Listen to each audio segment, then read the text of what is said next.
Hi there, everyone. Welcome to the Daily Gardener. I'm your host, Jennifer Ebling. It's October 7th. Mark from Little Prince Nursery and I became friends on Facebook this past month. I was immediately taken with his beautiful feed, which was so full of the most unusual blooms. Simply divine. His dahlias were to die for.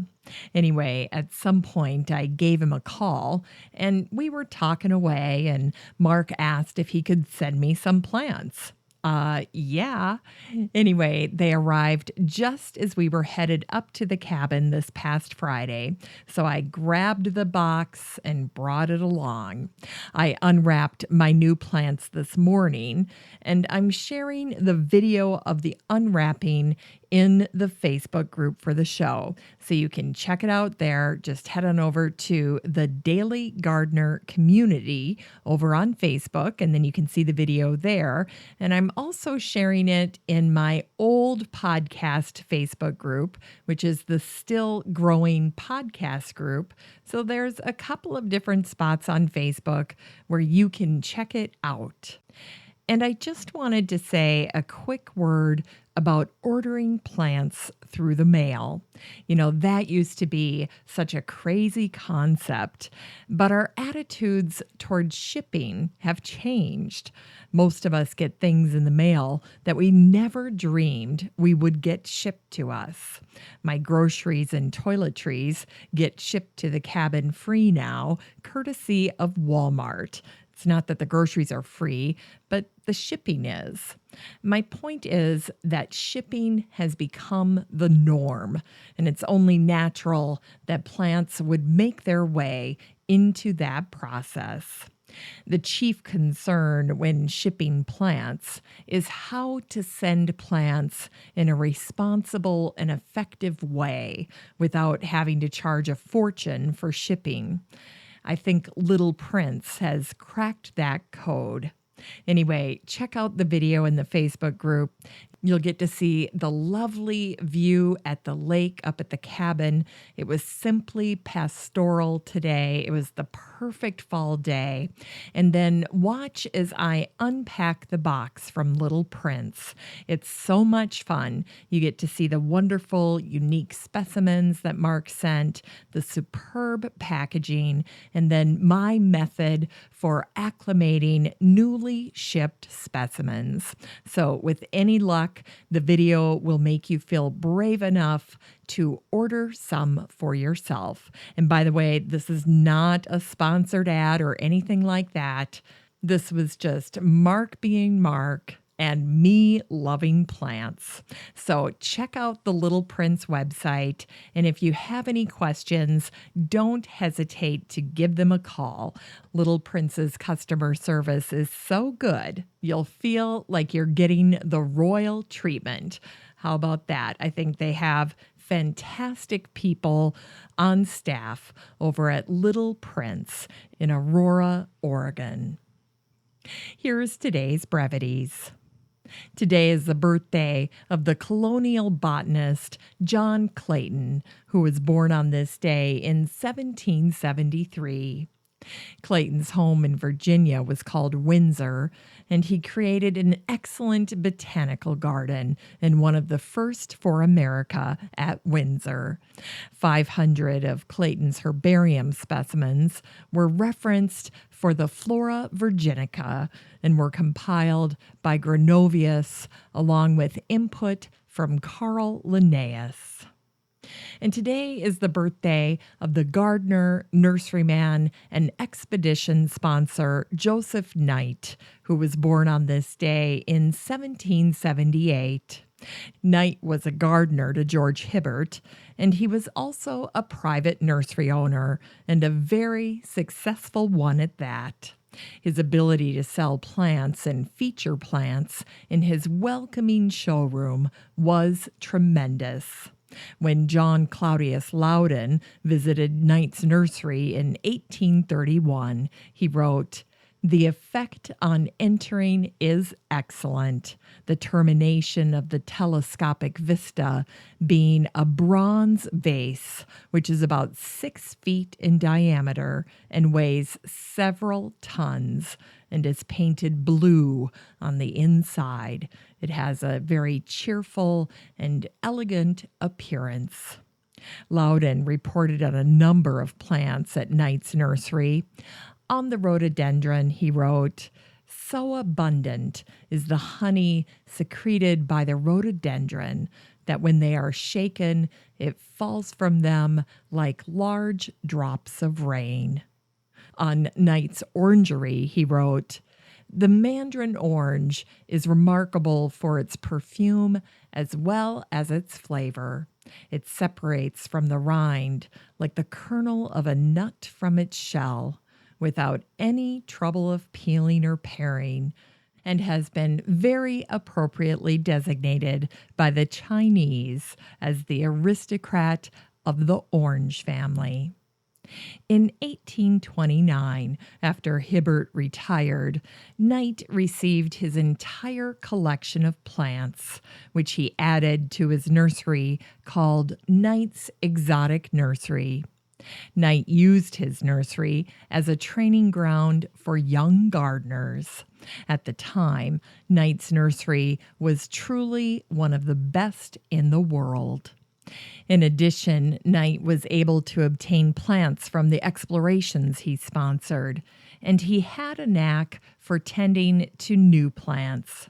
Knight's nursery was a frequent source for specimens featured in the latest botanical magazines. A little over 2 decades later, in 1856, Knight's Nursery was bought by John Gould Veitch and became the world-famous Royal Exotic Nursery after he bought it. But we remember Joseph Knight for introducing rhododendrons from Nepal, azaleas from China, and the robin redbreast bush to the gardens of England. And it was on this day in 1805 that the botanist Robert Brown returned from a 4-year expedition to Australia after having found thousands of new plant species. His work brought him fame and professional opportunities. Brown became the librarian of the Linnaean Society.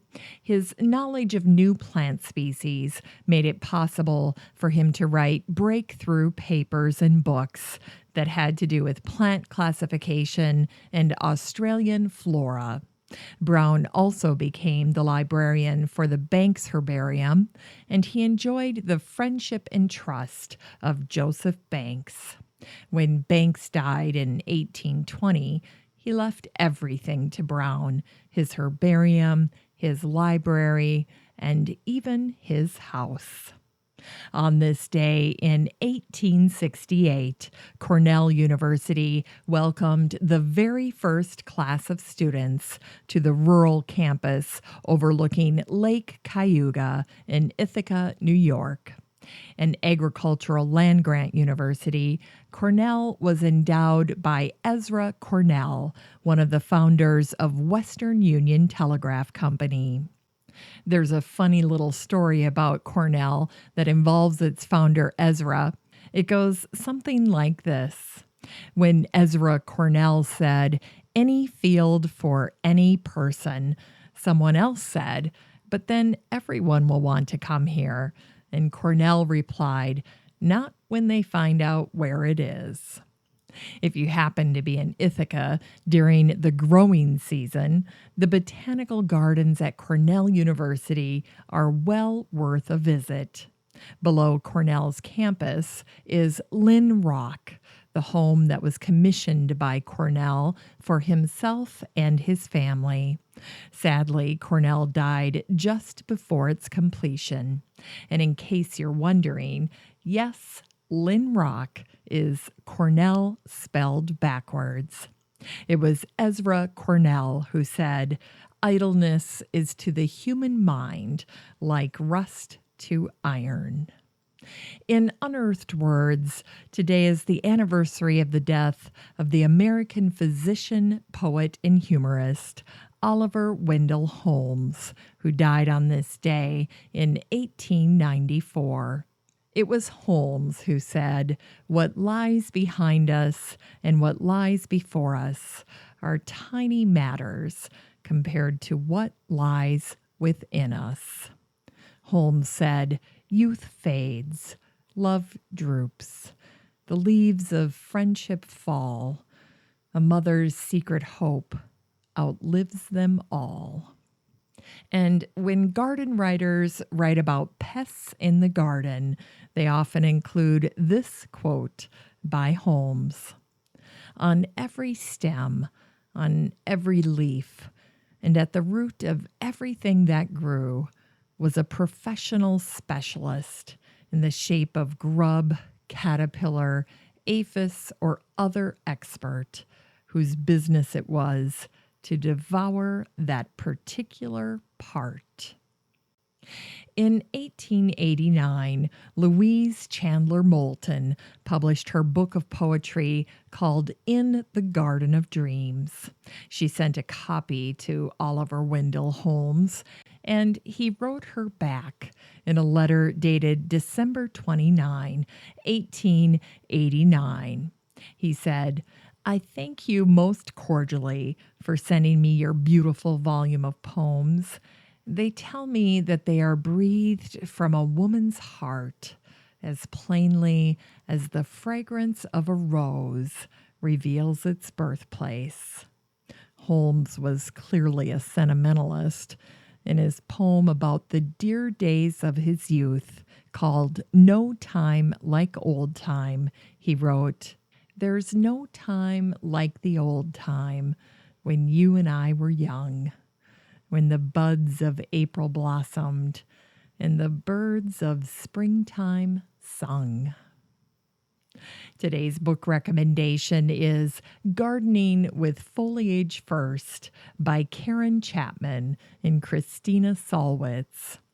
Over the years, Karen Chapman and Christina Solwitz have designed hundreds of gardens. The two met at an event where Christina was presenting on interesting foliage combinations. Karen was sitting in the audience and felt an immediate connection because Christina's work was so aligned with her own. They both appreciated unique and interesting, even uncommon plant combinations, and they quickly realized they'd been traveling parallel paths as designers and writers. They were true horticultural kindred spirits, so their collaboration on Foliage First was a natural output of their connection.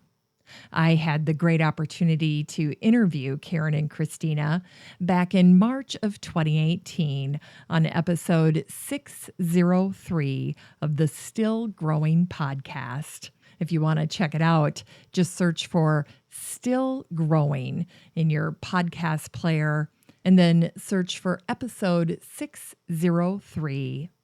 In the episode, you'll learn that Karen and Christina are passionate about something they call the foliage framework.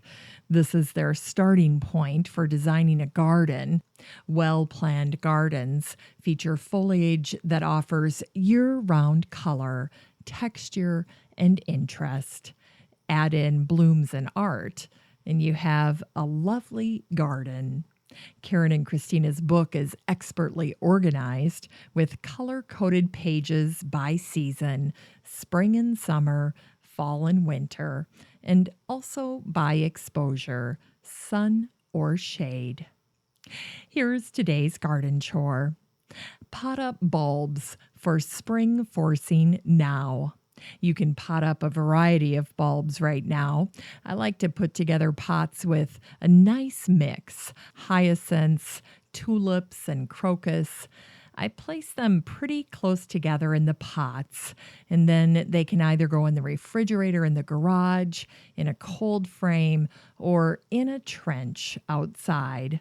If you use a trench, cover the pots with leaves or straw so that you can easily retrieve them in January or February.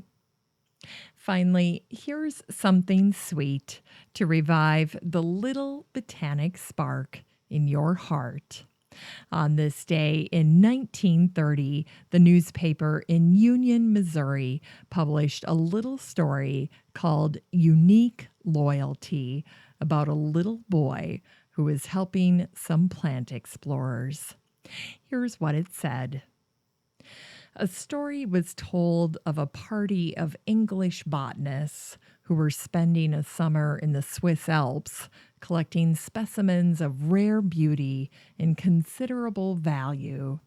During the latter part of their climb, a small boy had attached himself to the party and had watched with interest the maneuvers of the botanists.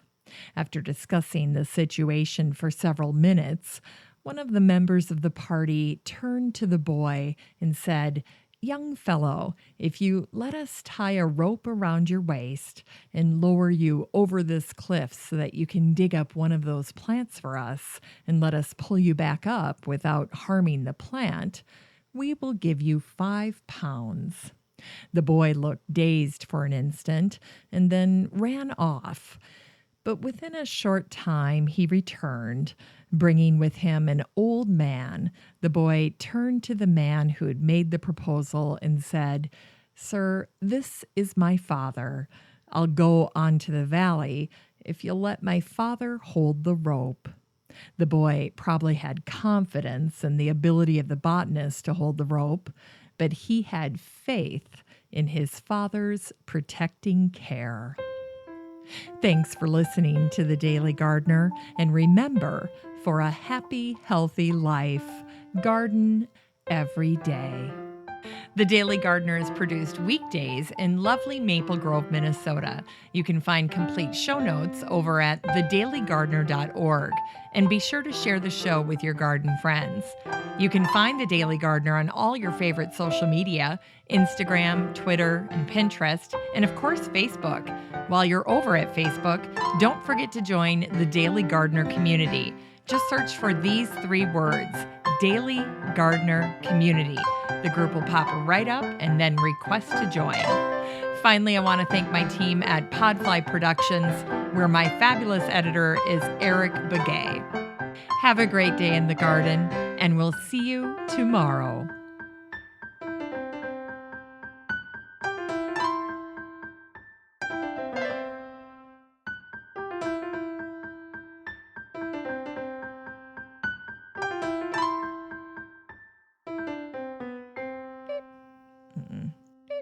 Start that again.